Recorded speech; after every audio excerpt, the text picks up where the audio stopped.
So at our very first cast meeting over Zoom, John Ridley gave us a variation on a Mark Twain quote. He said, "History doesn't repeat itself, but it does rhyme." And boy, are we seeing it rhyme with more frequency, more ferocity. Um, and frankly, I find that upsetting and sad. It also made this story incredibly important to tell. And it made it incredibly important to tell right now. Sometimes it's easier for us to watch something that happened in the past and go, we should change that.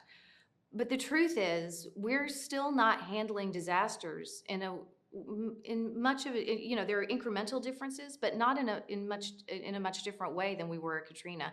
And we need to change that. We need to figure out how we want to be as a society together, how we want to show up together for each other in these moments, and frankly, for our healthcare workers.